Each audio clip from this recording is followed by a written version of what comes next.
Hello. So last 2 sessions में हम ये देख चुके हैं कि एक्टिव लिसनिंग के इम्पोर्टेंट टेक्निक्स क्या है, राइट? सो एक्टिव लिसनिंग के इम्पोर्टेंट टेक्निक्स क्या है? पहला technique is that you have to get ready to listen.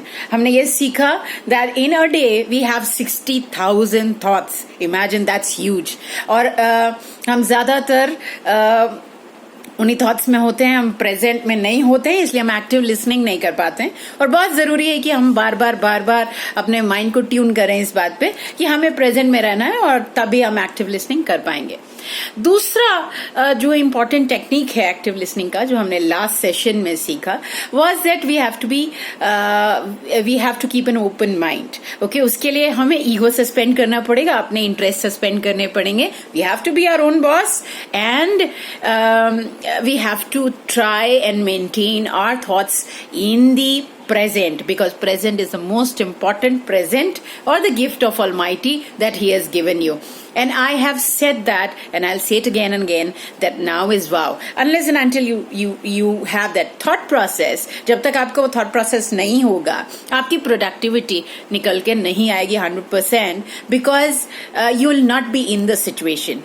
आप active listening नहीं कर रहे होंगे। और important क्यों है active listening? इसलिए important है because it is a huge 45% of the communication process. आगे और टेक्निक्स हैं एक्टिव लिसनिंग की, जिन पे मैं जाने से पहले ये डिस्कस करना चाहती हूँ कि आप लोग घर पे हैं इस वक्त, टाइम सभी के पास सेम है ना, टाइम सेम है, लेकिन सब लोग के पास 24 घंटे हैं। हाँ, और कोई ऐसा तो है नहीं जिसके पास 24 घंटे 1 मिनट है, या 1 सेकेंड भी ज्यादा है, या 25 घंटे हैं। तो जब टाइम सेम है हमारे पास, क्या एक ऐसा शब्द है जो हमारे प्रोडक्टिविटी को कंप्लीटली डिफरेंट लेवल पे ले जाता है, जो हमें अलग व्यक्ति बना देता है दूसरों के मुकाबले, जो हमें प्रोफेशनली और पर्सनली एक वो चीज जो हम सब में अलग होती है, वो है एनर्जी। ओके, आप अपनी एनर्जी कहाँ डाइवर्ट कर रहे हैं?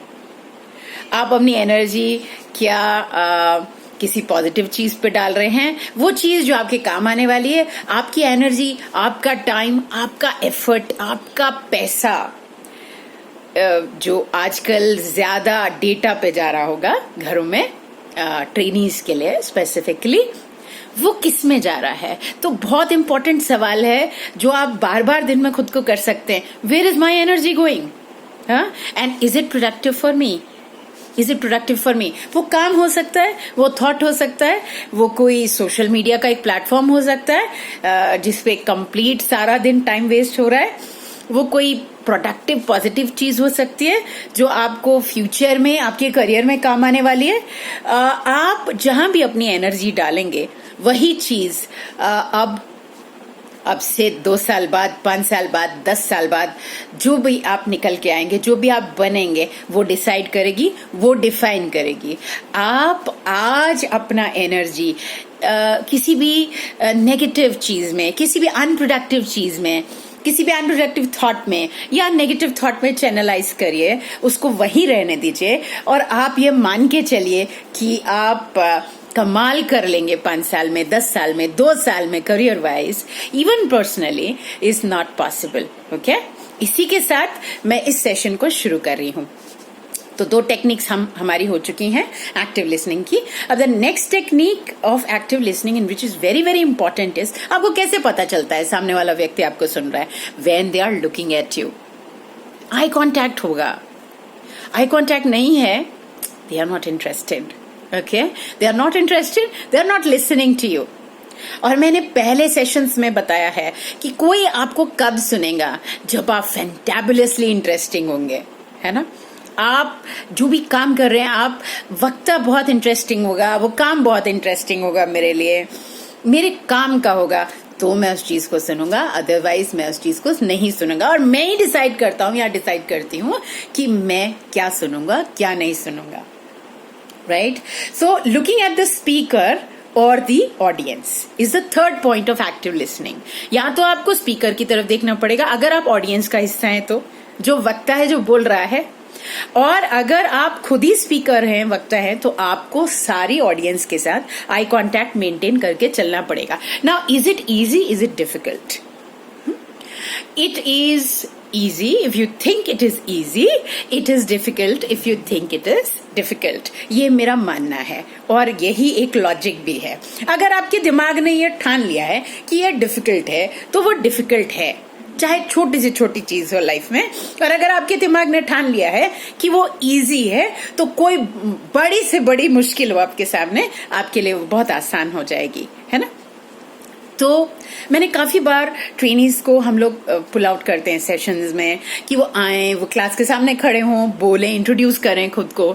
और ये देखा गया है कि वो बच्चे भी जो सारा दिन पूरा हफ्ता, पूरा साल जो ट्रेनिंग्स चलती हैं उसमें अपने पीयर ग्रुप के साथ होते हैं, अपने फ्रेंड्स के साथ होते हैं, उनके साथ कंफर्टेबल होते हैं, वो कंफर्ट जोन में होते हैं उनके साथ, राइट. लेकिन जैसे ही आप उनको बोलते हैं कि अपना कंफर्ट जोन तोड़िए और क्लासरूम के सामने जाके खड़े हो जाइए and just for 1 minute introduce yourself, खुद को इंट्रोड्यूस कर दीजिए और आई कांटेक्ट मेंटेन करके करिएगा, तो वही ट्रेनी जो है वो नर्वस हो जाता है, आवाज नहीं निकलती, आवाज कांपती है, आई कांटेक्ट नहीं हो पाता. वो बच्चे उनके अपने दोस्त उस ग्रुप में बैठे होते हैं जिनके साथ वो पूरा दिन क्लास में होते हैं, पूरा साल क्लास में होते हैं. तो आपके लिए बहुत इंपॉर्टेंट है कि आई कांटेक्ट मेंटेन रहे. और मैंने आपको पहले कहा ये एक एक्सरसाइज है. एक्टिव लिसनिंग हो, एक्टिव लिसनिंग के कोई भी पैरामीटर्स हो, कम्युनिकेशन हो, एज सच आपको बार बार वो चीजें प्रैक्टिस करनी पड़ेंगी. आपको बार बार कॉन्फिडेंस प्रैक्टिस करना पड़ेगा. आपको बार बार लोगों के सामने आने की हिम्मत करनी पड़ेगी, खड़े होना पड़ेगा, बोलना पड़ेगा. आपको बार बार प्रैक्टिस करना पड़ेगा कि मैं कर सकता हूं या कर सकती हूं. तभी आप वो आई कांटेक्ट मेंटेन करेंगे ऑडियंस के साथ, या अगर आप खुद स्पीकर हैं तो उनके साथ. ठीक है. So this is the third point. Eye contact से क्या पता चलता है? सामने वाला हमें सुन रहा है ना.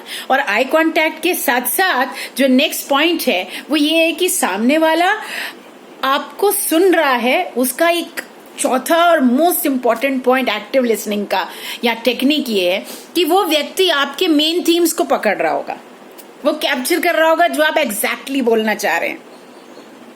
तो अगर आपके सेशंस में अगर आपके एक फ्रेंड ने अगर उसने आपको बार बार कम्युनिकेशन में कोई एक शब्द बोला, जैसे मैं बार बार पॉजिटिव एटीट्यूड बोलती हूँ, तो वो मेरा एक मेन थीम हो जाता है. ठीक है.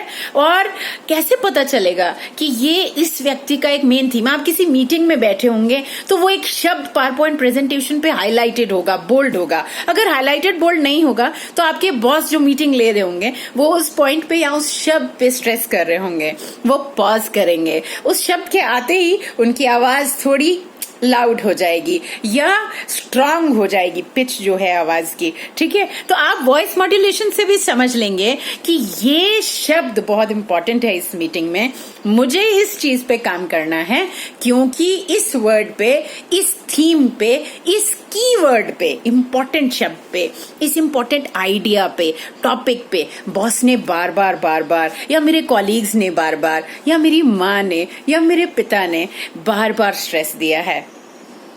राइट. तो आप का चौथा और most important technique active listening का हो जाता है that you have to look for the main themes. Keywords मैं बोलती हूँ इनको.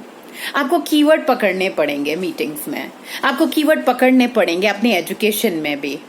एग्जाम्स में तभी आप क्लियर कर पाते हैं ना जब आपका दिमाग कीवर्ड्स को याद रखता है. उसके आसपास वो खुद ही, अगर उसने बहुत अच्छे से समझा होता है तो उसके आसपास वो खुद ही सारा डिटेलिंग बना लेता है आपका दिमाग. और एक्टिवली लिसन किया होगा अगर आपने सेशंस में, तो आप देखेंगे कि आप ने चाहे दूसरे बच्चों के मुकाबले पिछले सेशंस में या पिछली क्लासेस में या सेमेस्टर्स में अच्छा स्कोर नहीं किया, लेकिन उस एक सेशन में अगर या एक सेमेस्टर में अगर या एक सब्जेक्ट पे अगर आपका इंटरेस्ट बहुत रहा है और आपने बहुत एक्टिवली लिसन किया उसको, तो आप कमाल कर जाएंगे उस एक सब्जेक्ट में. व्हाई? बिकॉज आपका इंटरेस्ट भी है और आपने इंटरेस्ट की ही वजह से एक कनेक्टेड पॉइंट एक्टिव लिसनिंग किया। एक्टिव लिसनिंग करते हुए आपने वो सब बातें फॉलो की, आप गेट रेडी टू लिसन थे, आपने ईगो को सस्पेंड किया, आपने ओपन माइंड रखा, आपने लुक एट द स्पीकर किया उस वक्त, आपने इंपॉर्टेंट पॉइंट्स जो हैं वो ध्यान में रखे जो वो बोल रहे थे। So you have to look for the main themes. अब वो नॉन वर्बल भी सिग्नल्स आएंगे आपके पास, जैसे आपकी आवाज पॉज हो जाएगी, या सामने वाले की आवाज लाउड हो जाएगी, या पिच जो है वो स्ट्रांग हो जाएगी उस एक शब्द पे, तो इंपॉर्टेंट वर्ड होगा, राइट। एंड जब आपके दिमाग उस नॉन वर्बल वर्बल सिग्नल को कैप्चर करता जा रहा है, उन कीवर्ड्स को कैप्चर करता जा रहा है, उन इंपॉर्टेंट थीम्स को कैप्चर करता जा रहा है, तो आपके लिए नेक्स्ट लेवल क्या हो जाता है? नेक्स्ट लेवल ये हो जाता है कि आप नोट्स लिख लें, है ना। तो काफी बच्चे ऐसे होते हैं जो पूरा पूरा पूरा पूरा नोट करते रहेंगे, लेकिन जो बच्चे एक्टिव लिसन कर रहे होंगे, जो बच्चों ने अच्छे से समझा होगा, वो बच्चे आप देखेंगे कि वो उन इम्पोर्टेंट पॉइंट्स को नोट कर लेंगे, जो पॉइंट पे बार बार वक्ता या स्पीकर स्ट्रेस दे रहा होगा, जो पॉइंट कीवर्ड्स होंगे उनको वो नोट कर लेंगे।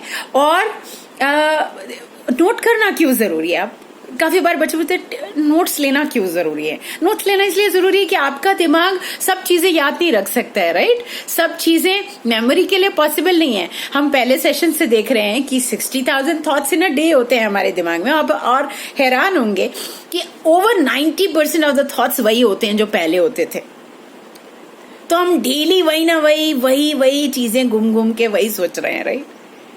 तो ऐसे सिचुएशन में आपके माइंड की अपनी कैपेबिलिटी है, उसको असिस्ट करने के लिए, उसको थोड़ा सपोर्ट करने के लिए नोट्स लिख लिए जाते हैं, ताकि आपकी मेमोरी के लिए जॉग करना इजी हो जाए। जैसे हम जॉगिंग करते हैं, आजकल नहीं कर पा रहे हैं, कुछ लोग घरों पे ही कर रहे हैं एक्सरसाइज, तो मेमोरी के लिए भी जॉगिंग इंपॉर्टेंट है। आपकी मेमोरी की जॉगिंग को कौन हेल्प करता है, सपोर्ट करता है? नोट लिख लेना, एक वो कीवर्ड इंपॉर्टेंट नोट कर लेना, एक वो एग्जाम्पल नोट कर लेना जो आपको काम आएगी। तो आप कभी भी याद करना चाहेंगे एग्जाम से पहले, आप वो नोटबुक उठाते हैं और आप पढ़ना शुरू कर देते हैं। तो आपके नोट्स आपको हमेशा हेल्प करते हैं। This is the 5th point of active listening, okay. And the last and the most important point of active listening और टेक्निक ऑफ एक्टिव लिसनिंग। कैसे पता चलेगा कि सामने वाले लोग हमें सुन रहे हैं या नहीं? उसका टेस्ट क्या है? टेस्ट बोल रही हूं मैं शब्द, है ना। पहला तो है कि उन्होंने they got ready to listen, दूसरा कि उन्होंने सब ओपन माइंड रखा उन्होंने, है ना। तीसरा वो आपकी तरफ देख रहे थे, they were looking at the speaker. चौथा वो मेन थीम्स को कैप्चर करने की कोशिश कर रहे थे, वो नोट्स भी लिख रहे थे, वो भी कर रहे थे वर्बली, वो सिर भी हिला रहे थे नॉड में, ये दिखाने के लिए कि वो समझ रहे हैं, है ना, और वो लिख भी रहे थे। अब टेस्टिंग क्या हो जाएगी? टेस्टिंग ये हो जाएगी कि आप पूरी क्लास में खड़े होके केवल एक सवाल पूछ लेंगे ट्रेनीज से, तो आपको पता चल जाएगा कि वो एक्टिव लिसनिंग हो रही थी उस सेशन में या नहीं हो रही थी, राइट। सो इसको क्या बोलते हैं? इसको बोलते हैं feedback for better clarification and deeper understanding. तो एक वक्ता या एक स्पीकर अपना फीडबैक ले लेता है, अच्छा मैं एक क्वेश्चन पूछ लूंगी क्लास में, या ट्रेनर कोई क्वेश्चन पूछ लेगा क्लास में, या टीम की मीटिंग हो रही होगी तो मैं सवाल पूछ लूंगी, अच्छा वो पॉइंट नोट कर लिया, वो फॉर्मेट ऐसे बनना है, नोट कर लिया, इंपॉर्टेंट है, इस तारीख तक हमें ये काम करना है, हैव यू नोटेड, राइट। और जो ऑडियंस होगी वो उसका कैसे पता चलेगा? उसका टेस्ट क्या है कि वो समझ रही है, एक्टिवली लिसन कर रही है उस चीज को। उसका टेस्ट ये है कि जो आपकी ऑडियंस है वहां से सवाल आने शुरू हो जाएंगे। काफी बार बच्चे ट्रेनीज जो हैं वो झिझकते हैं इस बात से, वो सवाल नहीं पूछना चाहते। काफी बार उन्हें ऐसा लग रहा होता है, और मेरा कई बार क्वेश्चन होता है अलग सेशंस में, क्लास में नहीं तो अलग से, वो कई बार बात करते हैं कि मनीषा मैम हम सवाल इसलिए नहीं पूछ पाते कि हम सवाल पूछेंगे तो बाकी बच्चे हंसेंगे कि अरे ये तो बिल्कुल ही एक सिंपल सा सवाल पूछ लिया इन्होंने। तो fear is not good for learning, मैं हमेशा बोलती हूँ। आप जब तक फियर में रहेंगे लर्निंग नहीं होगी।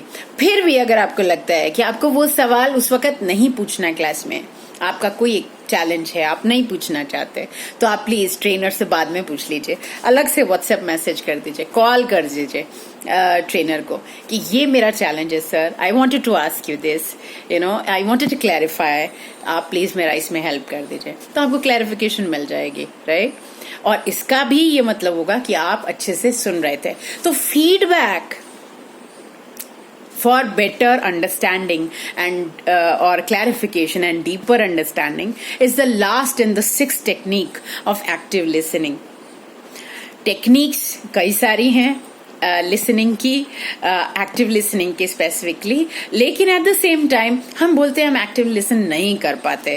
क्यों नहीं कर पाते? क्योंकि बैरियर्स बहुत ज्यादा होते हैं, और बैरियर्स इंटरनल भी होते हैं, एक्सटर्नल भी होते हैं। इंटरनल वो जो आप खुद के अंदर बना के चल रहे हैं या आपके ही हैं, वो बैरियर्स इंटरनल टू यू हैं। एक्सटर्नल बैरियर्स वो जो आपके एक्सटर्नल एनवायरनमेंट में हैं। ये हम नेक्स्ट सेशन में लेने वाले हैं। What are the barriers of active effective listening and how to overcome those barriers. Okay, with that I will end this session. Stay positive, attitude wise, stay home, stay safe, keep practicing, and please keep raising your queries. If you see a video and you don't understand something, please WhatsApp me. Okay, thank you so much. Have a good day. Take care.